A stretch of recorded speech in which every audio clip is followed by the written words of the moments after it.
Sizcə bu dünyada ən asan edilə bilən şey nədir? Bir stəkan su içmək? Xeyr. Əslində su içəndə zamanın gedir, ağız tərpənir, əlin stəkanı qaldırır və s.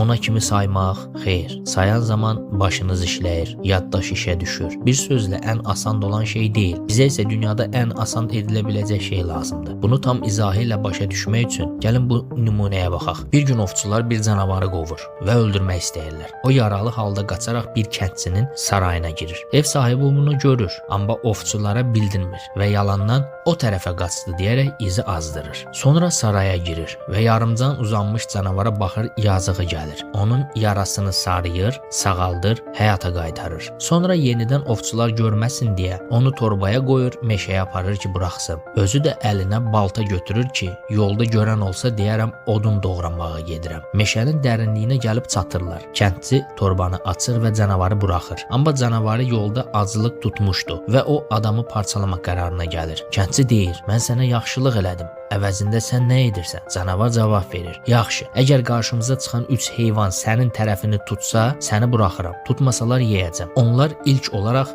bir itlə rastlaşırlar. Canavar deyir, mən bu insanı yemək istəyirəm, amma bu yaxşılıq eləmişəm. Məni yeməli deyilsən deyir. İt cavab verdi. Mən 8 ildir bir insan evində yaşamışam. Evini qorudum, qoynunu otardım, ailəsinin yanında oldum həmişə. Əvəzində isə biraz qocaldığım üçün məni azdırdılar. Odur ki, sən haqlısan dedi. Onlar yola davam etdilər. Qarşılarına bir at çıxdı. Canavar olanları danışdı. At cavab verdi. 16 ildir bir insanın evində qaldım. Bütün əkininə kömək elədim. Bütün yüklərini daşıdım. Ömrüm boyu belimdə gəzdirdim. Əvəzində isə biraz qocaldığım üçün məni azdırdılar. Odur ki, sən haqlısan dedi. Yenə yola davam etdilər. Qarşılarına bir tülkü çıxdı. Canavar tülküyə də olanları danışdı. Tülkü cavab verdi. Balalarım çox ac idi. Onlar üçün kənddə bir evə girmək, nəsə toyuq cücə oğurlamaq istədim. Səfərə yaxınlaşmışdım ki, ev yəsi məni gördü. Qorxumdan qaçdım. Növbəti gün əli silahlı meşəyə məni axtarmaq üçün ova çıxdı. Yuvamı tapdı və yanında olan ov itləri balalarımı parçaladılar. Mən isə evimdən xeyli uzaq düşməli oldum. Odur ki, sən haqlısan dedi. Canavar kəndçiyə baxdı və bu da 3 oldu dedi. Kimsə sənin tərəfini tutmadı, görürsənmi? Kəndçi ağlamağa başladı ki, evdə balalarım var, məni öldürmə. Balalarını itirmiş tülkünün kəndçiyə yazığı gəldi. O canavarın qabağına keçərək dedi. Bu kəndçi deyir ki, səni meşəyə bu torbada gətirib. Canavar deyir, hə. Tülkü deyir, mən inanmıram sən bu torbaya yerləşəsən. Mümkün deyil. Canavar deyir, rahat da yerləşirəm. Bunu demiş, girir torbanın içinə, tam gizlənir, deyir, bax, görürsən? Bu zaman tülkü cəld kəndçi ilə torbanın ağzını bağlayırlar. Canavarı elə oradaca qoyub uzaqlaşırlar. Tülkü kəndin yolunu bilirdi. Ona, gedək səni evin yolunu görsədim dedi. Yol gedə-gedə kəndçinin gözü tülkünün xəz dərisinə sataşır. Meşədən çıxdılar, uzaqdan ev artıq görünürdü. Kəndçi əlindəki odun baltası ilə tülkünün başına vuraraq öldürür